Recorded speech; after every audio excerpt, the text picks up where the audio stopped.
我哋喺度運動，點解有動樁？點解套拳出現？最基礎一個樣嘢就係要令到我哋身體嘅含氧量大咗，你當啦，一個比喻嚟嘅啫。你話喂，呢個就係你嘅呢個體積嚟嘅。我哋運動啊打拳嘅時候，呢個慢咧，令到我哋身體嘅氧咧，或者個氣量係大咗。點解要站樁咧？就係你氣量大咗之後咧，你去聚翻一個叫凝固，即係我哋要積翻個底。所以點解我哋站完樁個人會穩陣啲？咁你留意一樣嘢啦，我哋站樁聚氣個位置，我哋叫下丹田，即係叫會陰。所以我哋喺最緊嘅地方咧，你喺會陰個位咧，你其實盡量都唔好喐嘅。我哋叫垂低，我哋叫嚇。即係下面呢度。係啦，所以我哋點解頭先講點解唔可以喐嗰個尾鰭啊？因為你一喐個尾鰭咧，即係你個樁，你就已經失咗啦。所以留意一樣嘢，我哋即係你見到我哋點？OK，拜拜。點解我哋打完拳要站樁？點解要鬆氣？就係一個整體嘅問題啦。亦都係我哋練氣一個好重要嘅一個環節。因為我哋練氣就好似一條積可以堆沙成塔咁嘅啫。但係我點樣令到呢個身體堆沙成塔咧？就係我哋不斷用啲好慢嘅動作啦。其實你打咩都一樣，但係你呢個人要好鬆靜、好慢。等你喺一個好鬆嘅狀態下，等你身體嗰個氣量啊增加。咁增加完，其實我哋正常要做下啲站樁嘅運動，因為掹多啦，係啦。咁你唔站樁咧，我哋嘅意好重要嘅，我哋叫意守丹田，或者叫意聚丹田。咁呢個過程裏面就係你儲功底嘅問題啦。點解有啲人打咗成世拳都冇樁啊？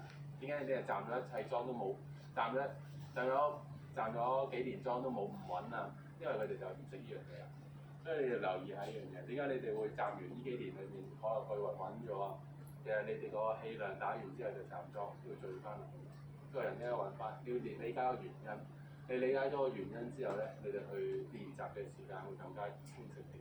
所以點解我哋要中正一啲位置嘅時間？點解成日講中正？點解要有個兜嘅力？點解要鬆沉兜住咧？其實就係兜住我哋嘅氣量。係啦，即係點解你會發覺咧，企喺度咧，好似好似好硬淨咧？呢啲嘢就係儲翻嚟嘅。但係你要了解一樣嘢啦，即係你要企喺度嘅時間，就算你任何運動嘅時間，你做完嘅時候都要個內聚。點解我哋要內聚？就係因為我哋個窩嚟嘅。我哋由裏邊積出嚟嘅，呢個亦都係令到我哋一個叫增血一個呼吸一個自然嘅問題啦。我哋氣越壯咧，即係我哋嘅身體個氣越壯越實咧，你對外來嗰個我哋叫邪風啊對抗人哋更加難入嚟。所以你明白練功嘅最終嘅目的，唔理打唔打得啦，呢樣嘢就係，但係你哋知道唔可以散，冇樣，咁你小心啲啦，記呢啲。即係你話點解要運動員站樁？點解求其站樁或者啲動工員站樁？你哋個原因就係、其實你要明白到，將你個身軀俾一個物體嘅時候，充氣多啲，跟住站樁，睇有5分鐘、10分鐘個效果都好好嘅，就係、因為你充咗氣之後聚。所以你咁多家裏邊，我哋都講過意守丹田或者意聚丹田，但係丹田係點樣去聚咧？究竟係咁樣聚啊？咁樣聚啊？係啦。又分咗個效果喺邊度？咁留意下，我哋成日漏斗型嘅聚法，一個交叉嘅喺會陰度，我哋聚落會陰度咧，其實你就有個交叉力落去個腳踭度嘅，其實就會你會明白到成日講話內筋落去，其實你要聚落會陰度咧，好得意，你一中落會陰度咧，其實有個力咁樣叉翻去，係啦，咁你又外鬆嗰個 X 嘅物體出現㗎啦。但係一同人鬥推手又唔係咁樣落，係咁樣落㗎，都係咁樣落啊，都係一個下墜嚟嘅。你收花，如果你因為你嗰個就意識太強後邊落，你就變咗反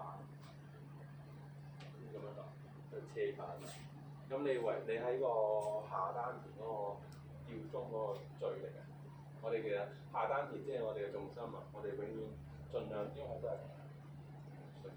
一點始終唔會俾你，因為你有時你一習慣咗，有時見你有時打之前，因為為咗鬆腰打拳，可能有咗呢個動作，你要 miss 咗，搣咗佢呢個動作。有力你唔使當，跟住你向下沉，你一兜就向前啦都係，係啊，即係呢個就係我哋鬆腰沉花。如果你鬆腰，即係但係你主動用力就唔係鬆腰，主動用力鬆腰。所以你應該，所以第一好多人去聚單田嘅時間就係去嗰個會陰，即係我哋可能個肛門位嗰度叫放鬆狀態，跟住咧放鬆個體質就好穩陣，喺個下墜力喺度啦。咁點解企得咁穩陣咧？一沉就唔係一壓啊，但係因為角度問題嘅，因為我哋先一個物體嚟嘅，所以我哋點解太極拳話要拆細？點解要拆分陰陽嘅？其實以前冇線咁俾你睇㗎嘛，陽咪外邊咯，陰咪裏邊。如果你拆嘅陰咪裏邊咯，陽咪外邊咯，我哋唔會咁樣落嘅。係啊，所以佢哋所有嘅形容詞裏邊都係講任督二脈，佢唔會嗌你嘅任督二脈唔係外圍㗎嘛，係中柱㗎。係啊，所以基本上都係圍繞喺中線度去做一啲放力嘅問題啦。放力去到某個程度，積咗個底之後咧，跟住你就發覺可以呢個底鬆開咗之後，你發覺可以慢慢個陰力就會再強啲散開。點樣可以令到中得積嘅啫，同埋你要外跨力要放力，其實唔係嘅，其實就係你用我哋其實都係訓練嚟嘅啫嘛。中軸越強，即係話俾你聽，你內筋越強。你站樁嘅時間，你自己要留意下啦。左跨嗰個大腿筋力係高啲，咁你咪練內筋嘅時間咪會左右唔平衡。一個唔平衡嘅狀態，你係鬆唔晒。所以我哋第一步講求嘅就係中庸陰陽平衡咯。唔使話咁大，你收翻嚟俾一方斜啲嘅力，係啦，呢個啱啦，鬆係嘛？你發覺到呢個位置可以有種撕開嘅感覺啦，就代表你兩邊有啲分開咁樣，就代表你少用咗嗰個大腿嗰筋力，係啦，你而家嚟咗，你發覺個尾度有個三個位咧，要少鬆開落，又唔係掹開落，就代表你兩邊開始。你要開落骨架嘅問題，因為有時你用咗筋力咧，你自己唔覺，即係我哋鬆開咗，我哋叫練骨頸，就係當你筋肉都鬆開咗，就係你去感覺自己身體個骨架嘅問題。當你諗到個骨架嘅時間咧，即係你 feel 到骨架嘅時間咧，你就叫我要練骨啦。練骨第一步就係你要知道你個胯係可唔可以分開先，亦都係分開到嘅時間就係你當你可以隨意做雙盤嘅時間。當然你本身做咗雙盤，我另一樣嘢啊，有啲天夠鬆嘅，但係你唔夠鬆做雙盤咧，我啊咁練翻我冇乜賴筋嘅，你知我人係啊，就係、做嘅時候我哋開關節，我哋叫盤跨關節，但係用陽力嘅話咧，你個關節就好難鬆嘅。即係陰力先分開，所以我哋個底筋、內筋係分開力嘅，撕開力嘅。你有陽力戚住個胯，因為冇辦法㗎，啲陽力即係代表我度力抽上嚟，你個胯就俾佢掹起嘅。你要用，所以你開頭要收細少少鬆，就係成日分開。分開到好似分開咗你兩個胯嘅時間，你站樁嘅時間有少少大啲。當你一支可以完全講得定嘅時咧，呢個開始分嘅時候，呢個位置有少少撕開，唔係真係撕開啊，有少少掹開嘅。你發覺個底骨啊，同個盤骨咧少少撕開，就開始要練到我哋個盤骨個。跟住要去，所以我哋點解我哋要聚氣落嗰個會陰？就係你個力越聚咧，你撕開個感覺越強咯。即係你個氣越聚落你個會陰啊，扯落去嗰下，你嗰個盤骨同嗰個底骨撕開感就越明顯。咁樣你要叫做內練骨裏邊可以練到鬆第一個最難嗰個關節。我哋叫靠呼吸嚟內鬆個關節啦。內鬆個關節嘅時候，你就發覺隻腳好似放開好似冇咗咁樣，好快。即係點解我哋嗰啲可以好快嘅？基本上係個彈個筋力嚟嘅。係啊，跟住發覺中間有啲撕開，比頭先好少少，但係冇咁抽氣，爭啲啲嘅啫。係啦，你要去感覺嗰啲啲咯。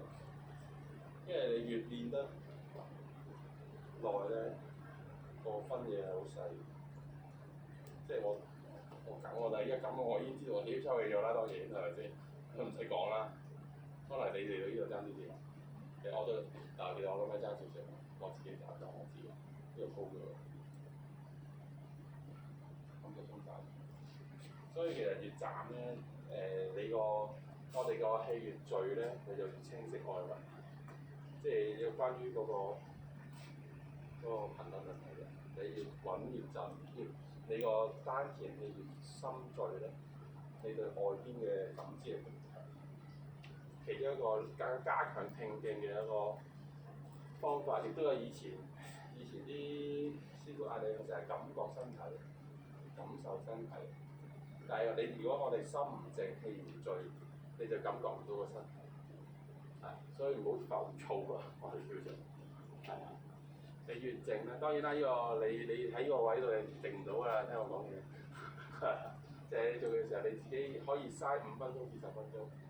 可以感受到，你哋知道，尤其是你最好咧，你可以好簡單，我以前嘅方法咧，跑完步去做集裝，係最清楚嘅。氣最亂嘅時間啦，你都控制到咧，聚翻咧，你就好好㗎啦。唔使多次，跑到慶後發少少啦，跟住你揾個冇蚊嘅地方去集裝啦，你就發覺你控制唔到道氣，因為跑步亂晒嘅。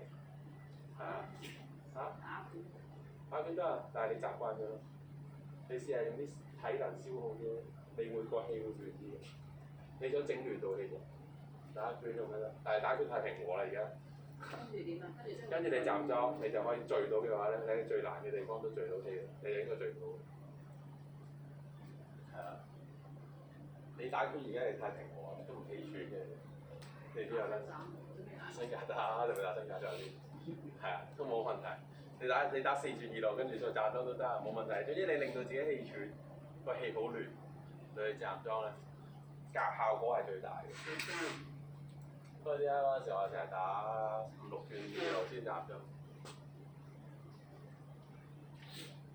但係當然你要知道嗰個原理去做。站個團咧，你要聚氣啫，你要控氣啫嘛。你已經唔係控力階段嘛，呢個階段。即係空氣階段咯，即係你要善用你道氣聚翻到嘅時候，你基本上你會感覺到氣個強與弱嘅，因為越亂同越穩嘅問題啦。咁你習慣咗呢樣，原來我身體個氣亂係咁嘅感覺，你靜聚嘅感覺，你就發覺你對身邊嗰個感知力就加強。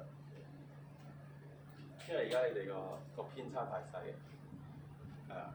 就會發覺感知力冇乜感覺，咁當然你知聽見係咩先啦，呢個力啦，係啊，只不過係你對自身同外圍嗰個感知嘅差別啫嘛，聽見。你自身越靜嘅話，你外圍越動得得，你俾力嘅時候，你個力越穩陣俾人嘅時候，人哋就會越綁得犀利嘅。所以點解我哋氣勁逼勁要咁穩陣啊？邊度？我哋力好穩啊嘛，一嚟佢就散㗎，一嚟佢就散。呢個就係嗰個功底練習嗰個方法。係咯，嗰啲力一嚟就已經。係啊，我啲力一嚟你就散嘅啦，因為我啲力穩啊嘛。一個好穩陣嘅嘢衝埋嚟，你咪散。你試下你穩陣嘅我，你就唔夠散。呢條功底啊嘛，都有咁多年去做呢樣嘢。所以我哋要知道呢樣嘢。當然你可以慢慢去嘗試操功，你唔好走得咁太快。穩紮一樣嘢再去打啦，氣呢樣嘢係要慢慢穩紮去行，最好慢慢直上嚟個會好。最快了解氣嘅方式就係當你越亂嘅時候，去感知，令到個心靜，最快係最快嘅。亦都唔但係唔好氣到冇晒氣嗰陣就，即係你跑到個人好熱。大喘氣啊，跟住唞一唞，你站樁喎嚇，你就站幾分鐘你？驚人熱啦，你問我咁，你個感知強與弱嘅啫。你可能快嘅咪5、6分鐘咯，慢嘅10零分鐘，你都其實唞快氣㗎啦。15分鐘內你條氣都順咗㗎啦，記得15分鐘，得15分鐘時間你試嘅啫。你15分鐘站咗，你個人都手順咗條氣㗎啦。你基本都係唞順條氣，最尾方係頭嗰5-6分鐘嘅啫。即係要嘗試先會順翻。係，但係當然你唔好氣喘啦。OK，知道大家明白到大致嘅原理啦。OK，落堂。